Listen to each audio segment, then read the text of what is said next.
The floor below me shook and the lights flickered briefly as another gust of wind rocked the house on its foundation.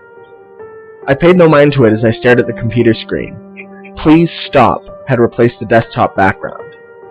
Things had been off for the last few days with my computer, ever since I clicked that pop-up. Ordinarily, I never click pop-ups, but this one was different. It showed up full screen when I tried to access my email account, and it displayed my name in big bold letters, and below it, the text read, "You will meet me in the park at 11 p.m. sharp. Come alone." This intrigued me, so I clicked it. The browser redirected me to a blank website before my computer crashed. Shit, I thought.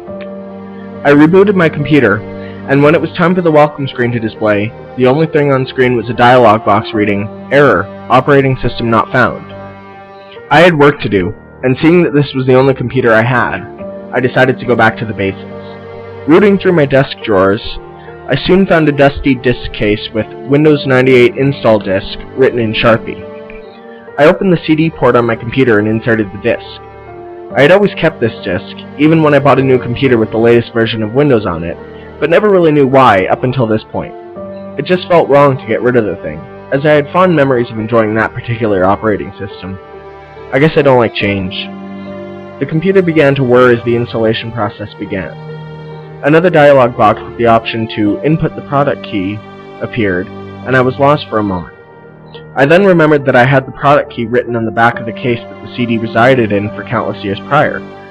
I inputted the key, and the process continued.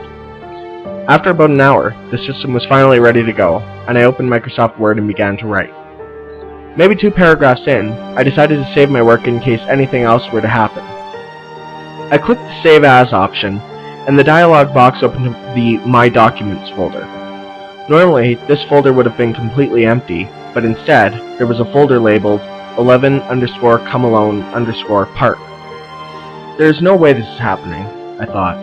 Could the virus or hack or whatever you want to call it have placed something in the computer's memory? Meh, impossible. I saved my document and didn't give another thought about the mysterious folder, until a few hours later when I had completed that day's workload and saved it. I noticed the folder again, but this time it read, "New folder." Weird. I exited Word and opened the My Documents folder and opened the new folder, only to discover there was nothing there. I decided to delete the folder and then shut my computer down.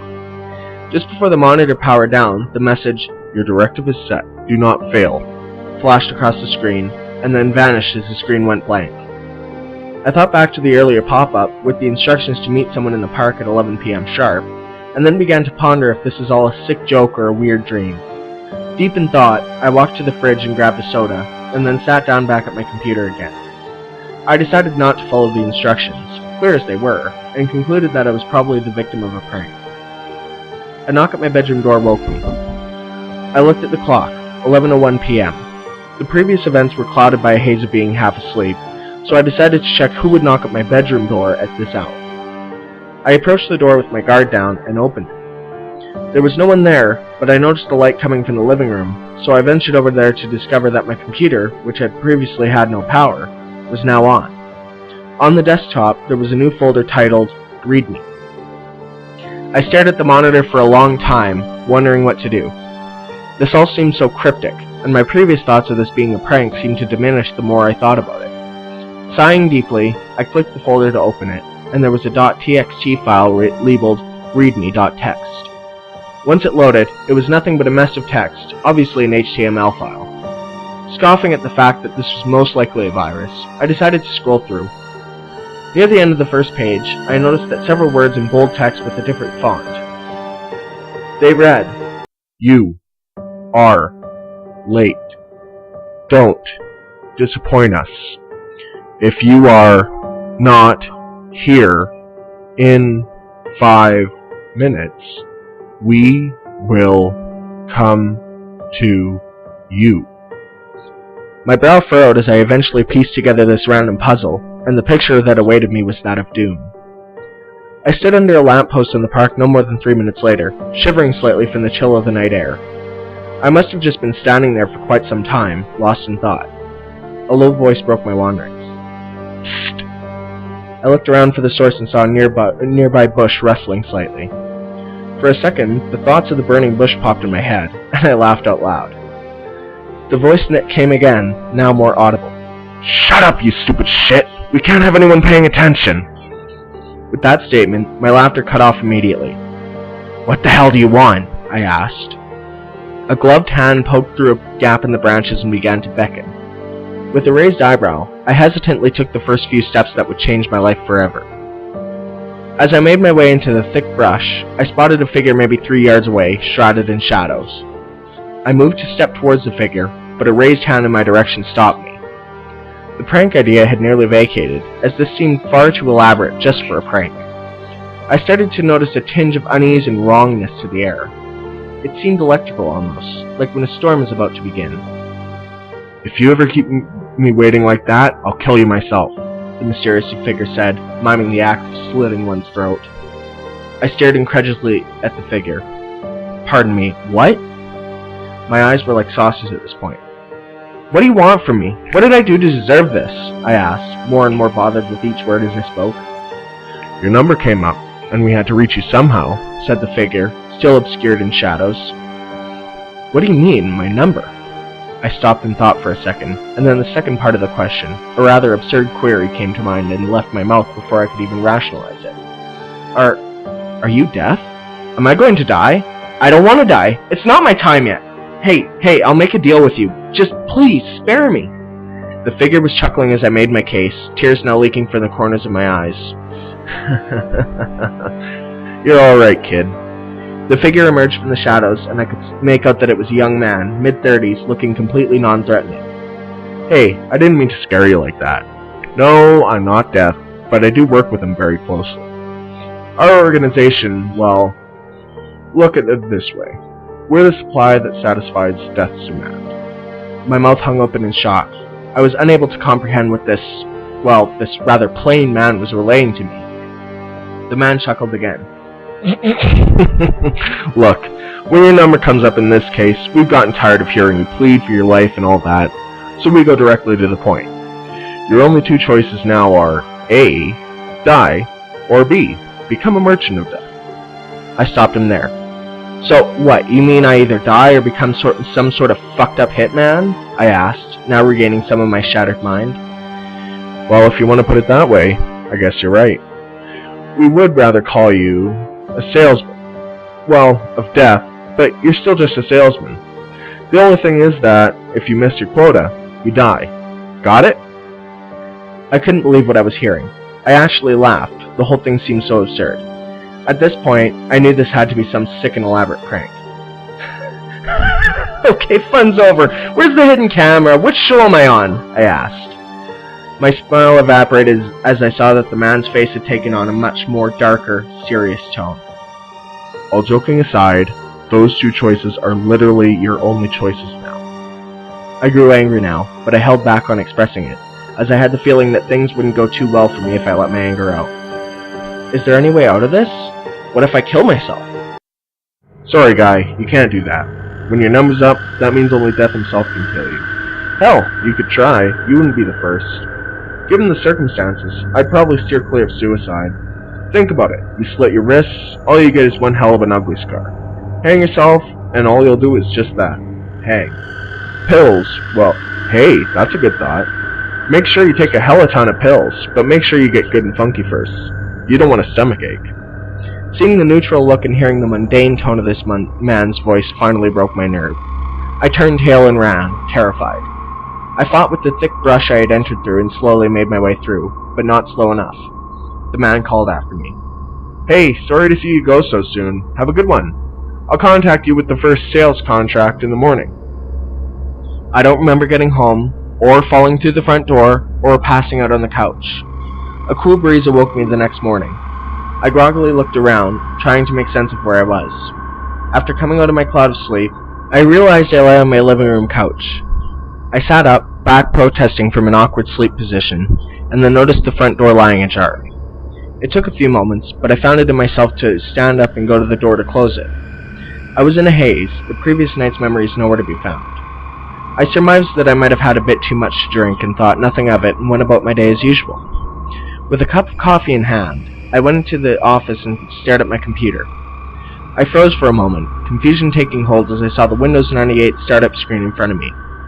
Then a few of the memories from last night came back, and I sighed with relief. Clicking around, things seemed to be normal, but when I went into the folder I had set up for my work, everything came back and I pounded the desk in frustration.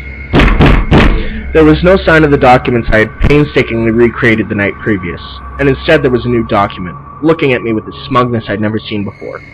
I opened it, and the only thing displayed was, "Hey man, congratulations on your first contract. This one's gonna be pretty easy. Here's the information on how to contact your new client. Russ 1 Street, Riverside, California. I have removed the information that would be able to identify this person, the one I suppose I now had to kill." I felt terrible, but also a strange sense of determination.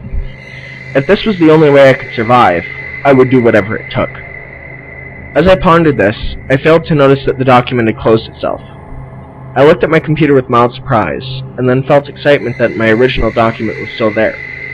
I opened it and looked through. All was well. My book was nearing completion.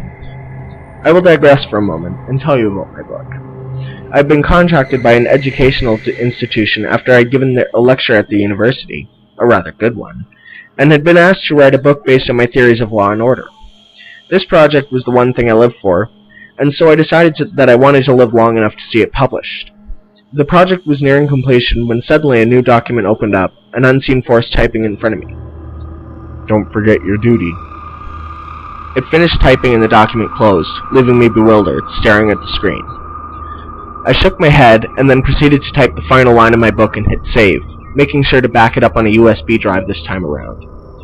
I would send it to my editor in the morning, as it was far too late now, 11 p.m. And besides, I had other work to do. I arrived at the address about an hour and a half after I left. It was a bit of a drive, but that was the furthest thought from my mind, the task at hand taking up nearly all of my brain capacity. I parked my car a block away from the address and paused. Can I really go through with this? I looked forward, a parking pass dangling from the rearview mirror catching my eye. I hadn't bothered to remove the pass from the university when I finished, and seeing it now gave me the confidence I needed to commit this act of murder. Pulling my hood over my head, I walked to the house and saw that no lights were on. I walked up the stairs to the enclosed front porch and tried the front door. Unlocked. Good for me, I guess. I crept up the stairs, trying to remain as silent as possible and not to alert anyone of my presence. The top stair creaked loudly as I stepped on it, and I froze, seeing a light come on at the end of the hall. "Damn it all," I muttered, and a weak voice answered me. "Who's there?"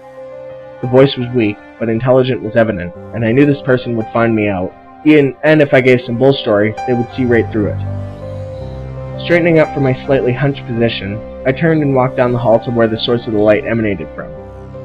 As I entered the room, the aroma of death was like a thick curtain, and I saw the source.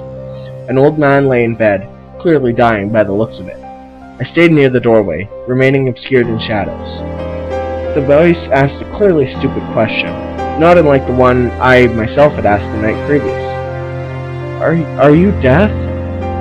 I smiled, thinking the irony of the situation. Standing in the shadows with my hood pulled up, I must have looked to be the long-lost twin of death, sans sickle. That mental picture was so absurd, I burst out laughing. "No, my dear fellow, I just work here." I tried to regain some sense of sanity, but with every word I spoke, I just laughed harder. The man gave a confused smile, indicating that he wasn't all there. I pulled the gun from my pocket and wildly waved it in his direction. With my crazed laughter and waving of a deadly weapon, combined with this guy not being all there, it seemed the perfect recipe to incite laughter from the man. "Don't work yourself to death." His laughter and words were cut off, and a mixture of fear and pain invaded his face.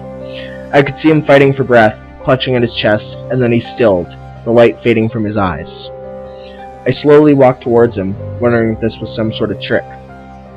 I arrived at his bedside and felt for a pulse. Nothing.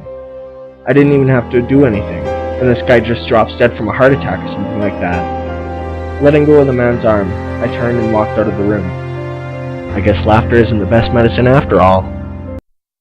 I arrived home deep into the night to find my living room light on and the front door slightly open. I parked and drew my gun, still loaded from my earlier work, and made my way slowly to the door. I kicked it open and rushed in, and then stopped in my tracks as I saw the man from last night sitting on my sofa, sipping tea. I let out a snort of laughter, still not fully understanding what was going on. Nice exit line, man. You even had me laughing with that one. You did well. The man spoke, setting his tea down as he did so. I went stone-faced at this, the scope of things finally sinking in. He continued, You lucked out tonight, but the clients to follow will get more and more challenging.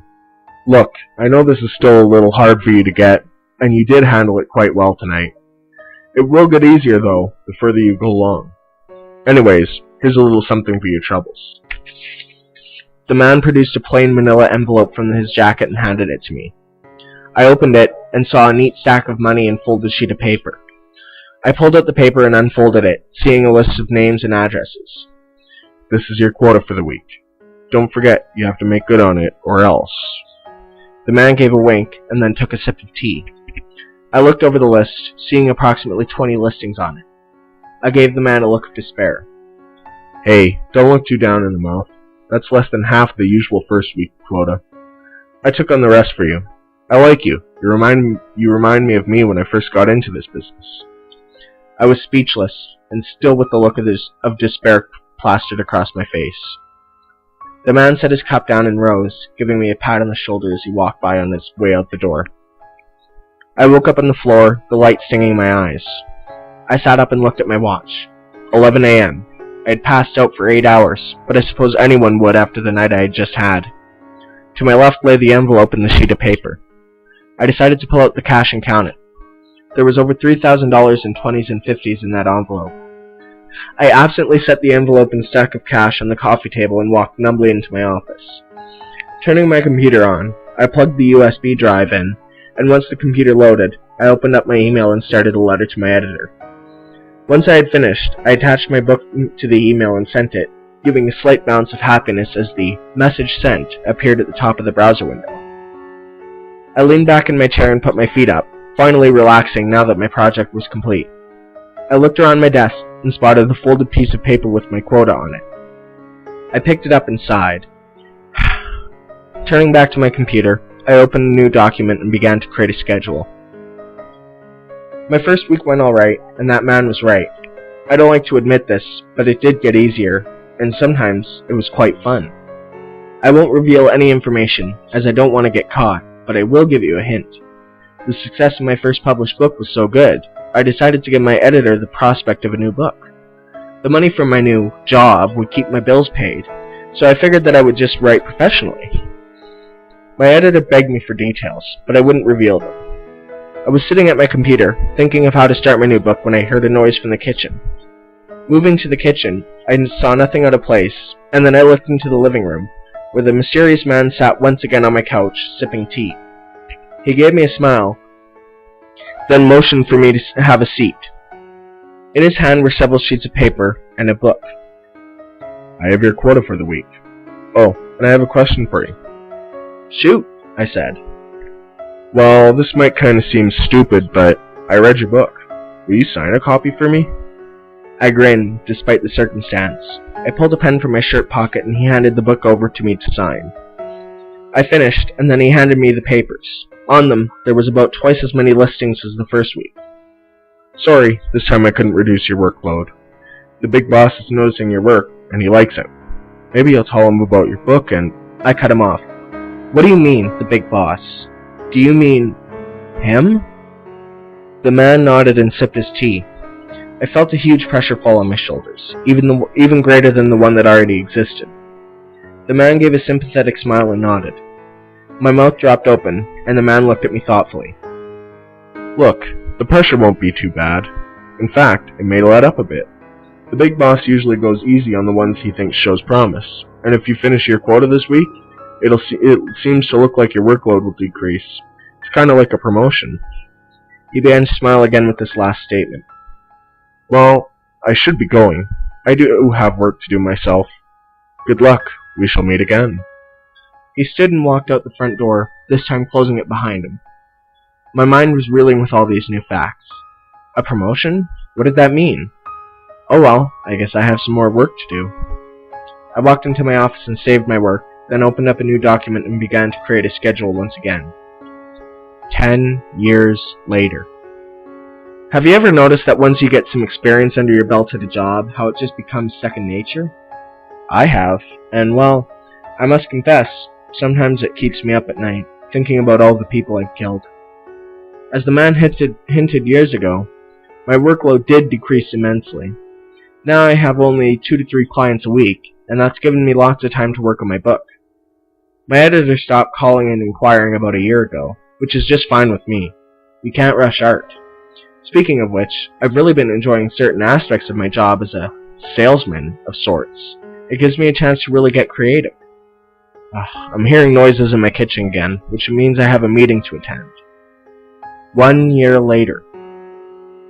I never wanted this, not by a long shot.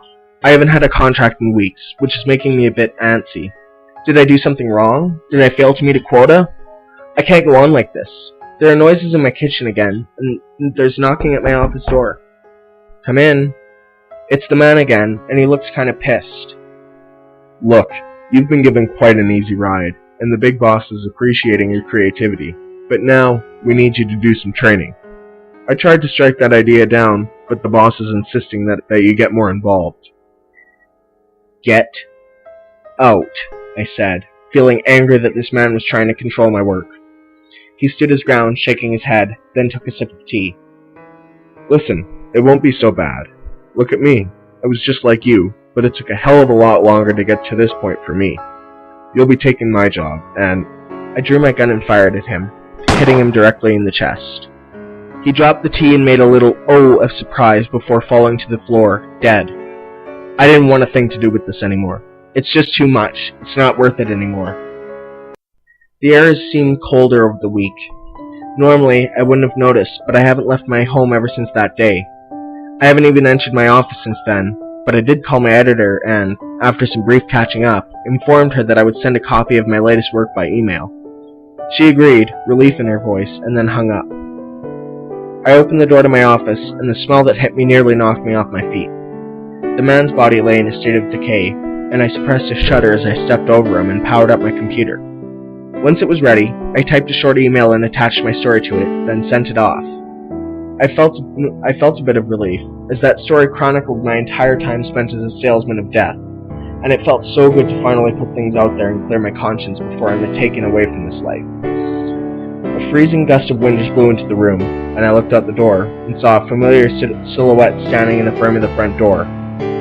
I closed my eyes and prepared for the inevitable. An excerpt from Death of a Salesman, written by Peter Solomon. I have been a regular patron of sorts of this website, reading the stories as they come up, and after coming across this book in a second-hand store last week, I had the idea to write up a so-called Creepypasta of my own and post it here. I wonder what the author of the book, Death of a Salesman, was thinking about as he wrote that story. Update. As I was sitting at my computer, finalizing this story to post to the website, I had the idea to search up Peter Solomon. And the first 2 articles that came up in the Google search were an obituary and a news story with the headline, "Search for Killer Ends with Well-Known Author." I read through everything, and that's when a pop-up appeared at the top of my screen, my name written in bold letters. I thought long and hard about whether or not to click it. In the end, with all the information I now knew, and with a little common sense, I decided to exit the internet browser and shut my computer down. Maybe I'll try to post this tomorrow, maybe not. Good luck.